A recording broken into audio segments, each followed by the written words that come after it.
আসলে আজকে কথা বলতেই হবে। কিছু কিছু সময় আছে আর চুপ থেকে পারা সম্ভব না, আর চুপ থাকা সম্ভব না। আজকে দেখেন, রাতের আধারে তারা বাঁধ খুলে দেওয়ার কারণে আজকে বাংলাদেশের প্রত্যন্ত অঞ্চল কুমিল্লা সহ যে কয় জায়গা আছে একদম বন্যাতে হাহাকার অবস্থা। শিশু, বৃদ্ধ, যুবক যুবতী, তাদের কি একটা অবস্থা, কোথায় যাবে, কি করবে, কোন আশ্রয়ে যাবে? মানুষের যদি বাদ থাকে বা তাদের সাথে চুক্তি থাকে, একটা ছাড়ার তো একটা নিয়ম শৃঙ্খলা সিস্টেম আছে। তারা আগের থেকে যদি জানাতো অন্তত 2, 4, 5, 10 ঘন্টা আগের থেকে, তাহলে নিরাপদ স্থানে সরে যাওয়ার মতো একটা সুযোগ ছিল। কিন্তু তারা তা না করে রাতের আধারে বাদ ছেড়ে দিল। আজকে যারা দেশপ্রেম দেখান, যারা বন্ধুরাষ্ট্র হিসেবে লাফান, তারা কোথায়? তারা কোথায়? বন্ধুরাষ্ট্রের জন্য কান্নাকাটি করে মারা যান। হ্যাঁ, এই ফেলানির লাশ তার কাটা থেকে, ঝুলা থেকে শুরু করে, রাগের থেকে শুরু করে ইন্ডিয়া আমাদেরকে শোষণ করছে। এই ইন্ডিয়া আমাদের উপর জুলুম করতেছে। একটা জিনিস মাথায় রাখবেন, যে শত্রু কখনো বন্ধু হতে পারে না, শত্রু কখনো বন্ধু হতে পারে না। আজকে তারা প্রতিনিয়ত আমাদেরকে বিপদে ফেলছে। কেন? আজকে যারা আপনারা কান্নাকাটি করছেন, যে সমস্ত ভাইয়েরা ইউটিউব, সোশ্যাল মিডিয়ার মাধ্যমে বিকাশ দিয়ে, নগদ দিয়ে বিভিন্নভাবে ইনকাম করে বন্যার্থদেরকে আপনারা ত্রাণ দিচ্ছেন, সহযোগিতা করছেন, আপনার এই সহযোগিতার দরকার নাই, আপনার এই ত্রাণ দেওয়ার দরকার নাই, আপনার এই কান্না কাটার দরকার নাই। আরে বাবা, প্রতি বছর যদি আপনি এরকম ত্রাণ দেন, প্রতি বছর যদি এরকম কান দেন, একটা লোক কতদিন সহ্য করবে, কত বছর সহ্য করবে? আপনারা সবাই মিলে একত্র হয়ে যদি বাচ্চাকে তৈরি করার জন্য চেষ্টা করেন, তাহলে তাদের সব থেকে বড় উপকার হবে। যদি বাচ্চা তৈরি করে। যাক, আলহামদুলিল্লাহ। আগে তো দেশপ্রেম, দেশকে ভালোবাসা দেখানোর মতো পরিবেশ ছিল না। এখন স্বৈরাচার সরকার পতন হয়েছে। আমি আশা রাখি সবাই দেশকে ভালোবাসেন, বাংলাদেশকে ভালোবাসেন, দেশপ্রেমিক আপনারা সকলেই। আমাদের বন্যা পরিস্থিতি নিয়ন্ত্রণের পরে সর্বপ্রথম কাজ হবে একটা ফান্ড করা। আসলে আপনারা যারা বিভিন্নভাবে সহযোগিতা করেছেন, বিকাশ নাম্বার, নগদ নাম্বার, বিভিন্ন ব্লগিং দিয়ে, আচ্ছা, আপনাদের মাথায় এই জিনিসটা আসে নাই? আপনারা এটা করার দরকার কি? আপনারা ওইভাবে না দিয়া যদি নির্দিষ্ট একটা ফান্ড করেন, নির্দিষ্ট সরকারিভাবে হোক বা কোনো সংস্থার মাধ্যমে হোক, একটা ফান্ড করেন, বাংলাদেশের প্রতিটা মানুষ প্রতিটা জায়গা থেকে তার স্থান থেকে সহযোগিতা করবে, টাকা পাঠাবে।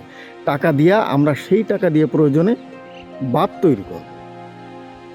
ইন্ডিয়া বাংলাদেশের যেই যে পয়েন্টগুলোয় বাঁধ আছে, সেই বাঁধগুলো আমরা, সেই স্থানগুলো আমরা বাঁধ তৈরি করব। এটা কি কোনো কথা যে পানি যখন লাগবে তখন পানি দিবে না, আর পানি যখন না লাগবে বন্যায় চুবায়ে মারবে? এ কোন ধরনের বন্ধু? আসলে ওই একটা প্রবাদ কথাই বলে না, যে তবলা ছাড়া গান আর তামাক ছাড়া পান মজে না। আসলে বন্ধুত্ব হইতে গেলে, ভালোবাসা হইতে গেলে, আমি ভালোবাসবো আর আপনি ভালোবাসবেন না, তা তো হইতে পারে না। তা হইতে পারে না। তো যাই হোক, তারা যখন এইসব করতেছে, আমাদের সকলের স্থান থেকে এগিয়ে আসতে হবে। আমাদেরকে এই পজিশন থেকে, এই যে বন্যার যে পরিস্থিতি, এই পরিস্থিতি সুন্দরভাবে মোকাবেলা করে আমরা যখন বন্যা পরবর্তী সময় আমরা সকলেই, বিশেষ করে আমার অনুরোধ থাকবে সরকারি ঊর্ধ্বতন কর্মকর্তা বা এ দেশের বড় বড় যারা কর্তা আছেন তাদের উপর, যে আপনারা সাধারণ জিনিসটা মাথায় নেন। আপনাদের যদি নিজস্ব সরকারি ফান্ড থেকে কাজ করতে সমস্যা হয়, তা আমরা তো প্রতি বছর যে ত্রাণ দিয়ে সহযোগিতা করি, এটা তো আমাদের পকেটের থেকে যায়, আমাদের পকেট থেকে, মানে দেশের থেকে যায়। তাহলে এই টাকাটা যদি নির্দিষ্ট একটা ফান্ড করে রাখা হয়, তাহলে এই প্রতি বছর বারবার এত কাহিনী ভালো লাগবে না। তারা পানি ছেড়ে দিবে ইচ্ছা মতো। আচ্ছা, একটা পরিবারের পানিতে যদি সব ভেসে যায়, ছোট বাচ্চা, ছেলে মেয়ে মারা যায়, বাবা মা পানিতে ডুবে মারা যায়, এই ক্ষতি কি মানে পূরণ করা, পোষানো সম্ভব? কিভাবে সম্ভব? তাহলে এই চিন্তাটা আমাদের সকলের মাথায় আনতে হবে, বিশেষ করে যারা এ দেশের বড় বড় কর্তা আছেন। আর একটা বিষয় আমি বলবো, যে আসলে আমি তো ক্যামেরার সামনে আসলে এভাবে কথা বলতে চাই না। আমার নির্দিষ্ট একটা চ্যানেল আছে, সেখানে আমি স্ক্রিপ্ট লিখি এবং অভিনয় করি, আপনারা দেখেছেন। আর একটা বিষয় না বললে নয়, সেটা হচ্ছে আমাদের বাংলাদেশের কিছু ব্লগার আছেন, কিছু ইউটিউবার আছেন, আপনাদের কাছে করজোড়ে অনুরোধ করব, আপনারা পারলে সত্যতা প্রচার করুন। সত্যটা যদি প্রচার না করতে পারেন, দরকার নেই আপনার মতো ইউটিউবার, দরকার না আপনার মতো ব্লগার। কারণ হচ্ছে গিয়া বাংলাদেশের মানুষের মিডিয়ার উপর থেকে, সাংবাদিকদের উপর থেকে আস্থা বিশ্বাস হারাই গেছে। এই আস্থা বিশ্বাসটা সাধারণ যারা ফেসবুক চালান, যারা ফেসবুকে পোস্ট করেন, যারা ইউটিউবে পোস্ট করেন, যারা ব্লগিং করেন, এই যে যে বিষয়গুলো আছে এই লোকগুলোর উপর থেকে তারা সঠিক নিউজটা নেওয়ার চেষ্টা করে। আর আপনিও যদি আজকে উল্টোপাল্টা নিউজ দেন আপনার ভিউ কামানোর জন্য, লাইক কামানোর জন্য, ফলোয়ার কামানোর জন্য, তাহলে হইল র্যাম র্যামের টাইম সমান হয়ে গেল না?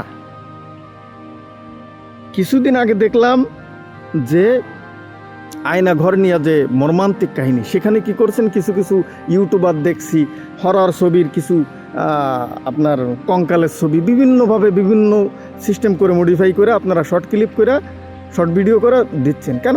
সত্যটাকে তো আপনি সত্য হিসেবে দেখছেন না, এটাকে ঢেকে দিচ্ছেন।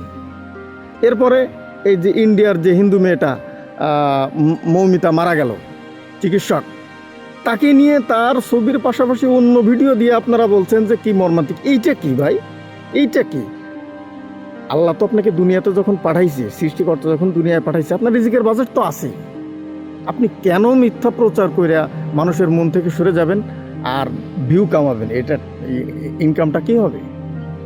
মানুষের উপকারে আসবে আপনি যে ভিডিওটা বানাচ্ছেন? সো প্লিজ আপনাদের কাছে করজোর করে অনুরোধ থাকবে, যদিও ভিডিওটা লম্বা হয়ে গেল, বেশি কথা বলতে গেলে আরও সময় লাগবে, যারা সত্য সঠিক কথা বলছেন তারা তো আছেন ইনশাল্লাহ, তাদের পক্ষে আমরা। আর যারা এই বাংলাদেশটাকে সুন্দর করতে চান, এ সমাজে দেশটাকে ভালোবাসেন, আমাদের বাংলাদেশটাকে সুন্দর একটা পৃথিবীর একটা অংশ হিসেবে গড়তে চান, তারা কখনো আপনার ভিউর জন্য, ইনকামের জন্য, লাইক ফলোয়ারের জন্য কখনো অসত্যকে সত্য বলে চালাবেন না। তাহলে সাংবাদিক মিডিয়ার উপর থেকে যেমন সাধারণ মানুষের আস্থা বিশ্বাস উঠে গেছে, আপনাদের কাছ থেকেও ব্লগার যারা আছেন, ইউটিউবার যারা আছেন, আপনাদের পর থেকেও সাধারণ জনগণের আস্থা বিশ্বাস উঠে যাবে। তাই ভাই, সময় থাকতে আসুন, সত্যটা ভালোটা প্রচার করুন।